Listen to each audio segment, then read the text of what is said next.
तर अन्याय हा 3.5 अक्षराचा शब्द ऐकताना सगळ्यांना छोटा सोपा वाटतो, पण ज्याच्यावर अन्याय घडतो, आज शिवराज राक्षे असेल, मी असेल, 15-20 वर्ष कष्ट करून आम्ही तिथपर्यंत पोहोचलेलो होतो आणि 4-5 सेकंदाच्या एका पंचाच्या माकडाच्या चुकीमुळे जर ते आमचं आयुष्य उद्ध्वस्त होत असलं तर मागं मी जे स्टेटमेंट केलेलं होतं की त्या पंचाला आज ही शिवराज राक्षेनं गोळ्या घालून ठार केलं पाहिजे आणि त्याच्या एका चुकीमुळे आज शिवराज राक्षे घरात बसलाय।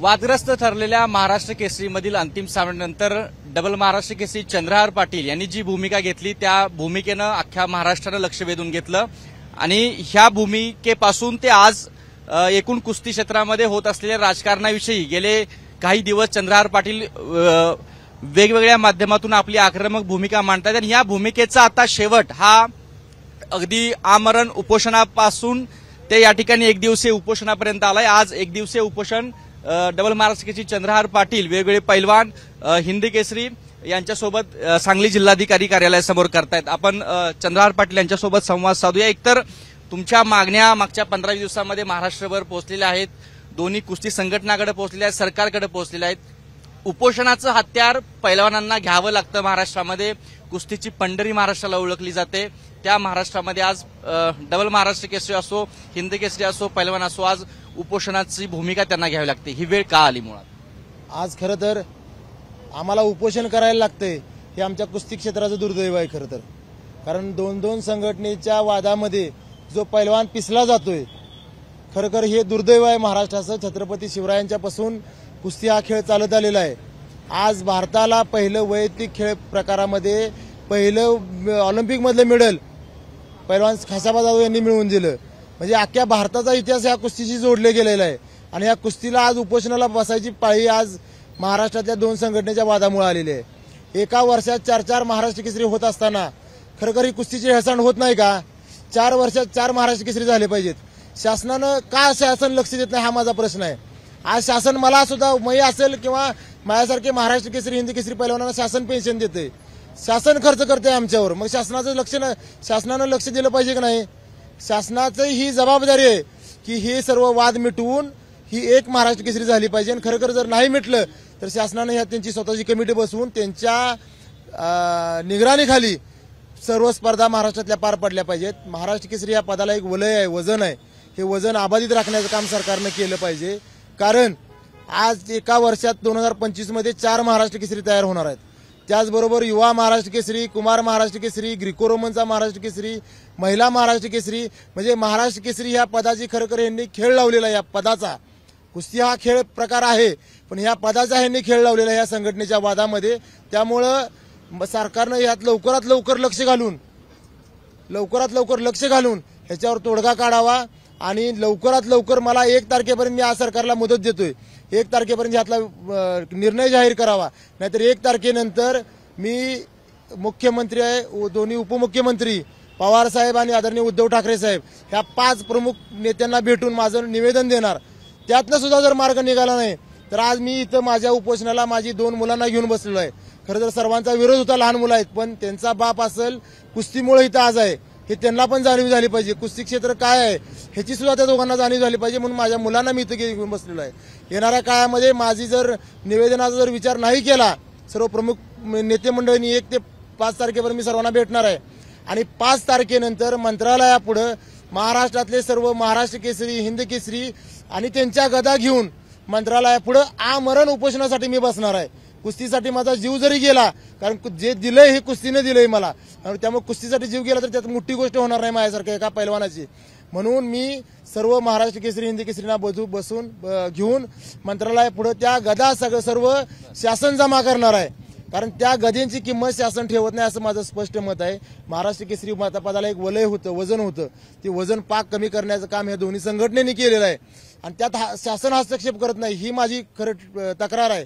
म्हणून आम्ही शासनानं जर आमचं म्हणणं ऐकलं नाही तर त्या शासनाला गदा आम्ही माघारी करणार, सगळेच महाराष्ट्र केसरी, आणि आम्हाला ह्या गदा नको, तुम्ही ह्या पदाची किंमत ठेवत नाही असं माझं वैयक्तिक प्रामाणिक मत असणार आहे।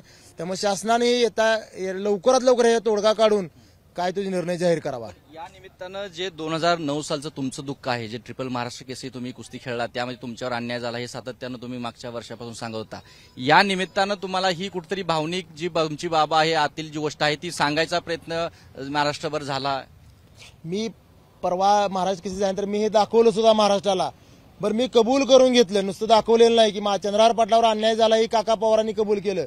काका पवार म्हणजे कुस्ती क्षेत्रातलं आज महाराष्ट्रातलं खूप मोठं नाव आहे. ते मला वाटतं त्यांच्यानंतर एवढा मोठा पैलवान त्यांच्यानंतर अगोदर झाले, पण त्यांच्यानंतर एवढा मोठा पैलवान महाराष्ट्रामध्ये कोण झाला नाही. म्हणजे आंतरराष्ट्रीय स्पर्धा असतील, राष्ट्रीय स्पर्धा असतील.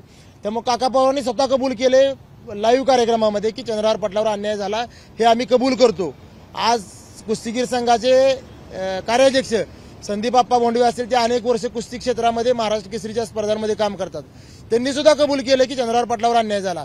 हे माझ्या समाधानासाठी मी म्हणलेलो होतो आणि माझं खरोखर मनात समाधान झालं की या प्रमुख व्यक्तींनी दोनदा सांगितलं की चंद्रहार पाटलावर अन्याय झालेला होता. कारण अन्याय हा 3.5 अक्षराचा शब्द ऐकताना सगळ्यांना छोटा सोपा वाटतो, पण ज्याच्यावर अन्याय घडतो, आज शिवराज राक्षे असेल, मी असेल, 15-20 वर्ष कष्ट करून आम्ही तिथपर्यंत पोहोचलेलो होतो. आणि 4-5 सेकंदाच्या एका पंचाच्या माकडाच्या चुकीमुळे जर ते आमचं आयुष्य उद्ध्वस्त होत असलं तर मागं मी जे स्टेटमेंट केलेलं होतं की त्या पंचाला आज ही शिवराज राक्षेनं गोळ्या घालून ठार केलं पाहिजे, कारण त्याच्या एका चुकीमुळे आज शिवराज राक्षे घरात बसलाय. त्यामुळे मी आजही त्या भूमिकेवर माझा ठाम आहे आणि माझं सरकारपर्यंत माझं मागणं आहे, निवेदन आहे की माझी खरोखर कळकळीची विनंती आहे एक पैलवान म्हणून, डबल महाराष्ट्र केसरी म्हणून माझं म्हणणं ऐकावं सरकारनं आणि ह्याच्यावर लवकर तोडगा काढावा.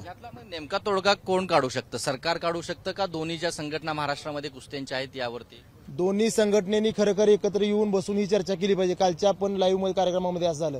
शासनाचं हे 5 मिनिटाचं काम आहे. क्रीडा मंत्र्यांनी एकच GR काढायचा, एक राज्य एक खेळ आणि एक संघटना, त्याच्या पलीकडे दुसरं काही चालणार नाही. म्हणजे आमच्या कुस्ती क्षेत्राला जशी कीड लागलेली आहे तशी प्रत्येक खेळामध्ये कीड लागलेली आहे. कबड्डी असेल, खो खो असेल, जी मैदानी खेळ आहेत, महाराष्ट्रामध्ये जी संस्कृती मातीतले खेळ आहेत, ह्या अशा सगळ्या खेळांना ही कीड लागलेली आहे. एक राज्य एक खेळ एक संघटना ही जर शासनाने निविदा काढली आणि सगळ्यांवरती जर सक्ती केली तर झक मारत सगळ्या खेळांना ऐकावं लागेल. क्रायटेरिया काय असावा असं तुम्ही काय सुचवणार आहात? मी त्या घटनेप्रमाणे सगळ्या गोष्टी होऊ दे, त्यात जी निवडणूक होऊ दे, निवडणुकीतनं त्याचं मंडळ स्थापन होऊ दे, निवडणुकीत मग तुम्हाला काय करायचं ते करा, तिथं एकमेकाची डोकी फोडा, काय करायचं करा, पण तिथं एक मंडळ स्थापन कराय. पैलवानांचं नुकसान करू नका तुम्ही. तुमच्या राजकारणासाठी, तुमच्या हौसेसाठी आज पैलवान भरडला जातोय. या आंदोलनाला हिंद केसरी संतोषजी वेताळ आहेत, त्यांनी पाठिंबा दिलेला आहे.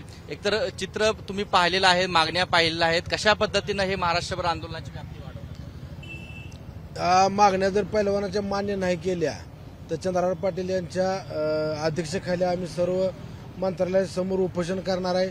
चंद्रहार पाटलांची मागणी एकच आहे की जी महाराष्ट्र केसरी स्पर्धा 2 संघटनेचा वाद आहे ती मिटवून एक संघटना आणि एक महाराष्ट्र केसरी स्पर्धा व्हावी आणि महाराष्ट्र केसरी होणाऱ्या पैलवानाला 1 कोटी रुपये बक्षीस मिळावं, जेणेकरून आमचा अप्पालाल शेख सारखा पैलवान उपचाराविना मृत्युमुखी पडला. उपचाराला पैसे नव्हते म्हणून आज इस्माईल शेख असतील, अप्पालाल शेख असतील किंवा गुलाब बर्डे नावाचा एक पैलवान आज रोजी वॉचमॅन आहे, आत्ता वॉचमॅन आहे, खूप मोठा पैलवान होता. अशी महाराष्ट्र केसरी पैलवानांची अवस्था आहे. 1 कोटी रुपये त्या पैलवानाला जर मिळालं तर त्याला घर बसले 1 लाख रुपये तरी त्याला पेन्शन मिळेल. काय काय पैलवान वारलेत, त्यांच्या कुटुंबाची अवस्था खूप भयानक आहे. अशा पैलवानांना सुद्धा न्याय देण्याचं काम या माध्यमातून होईल. तिबल महाराष्ट्र केसरी झाल्यानंतर DYSP पद आहे. एक वेळा महाराष्ट्र केसरी होणं म्हणजे खूप आयुष्याला पणाला कुस्ती क्षेत्रात लावावं लागतं. त्याला सुद्धा चंद्रहार दादांची मागणी आहे की एक PSI ची डायरेक्ट त्यांना नोकरी द्यावी. अशा मागण्या मान्य कराव्या शासनानं, कारण पैलवान होताना खूप त्रास सहन करावा लागतो.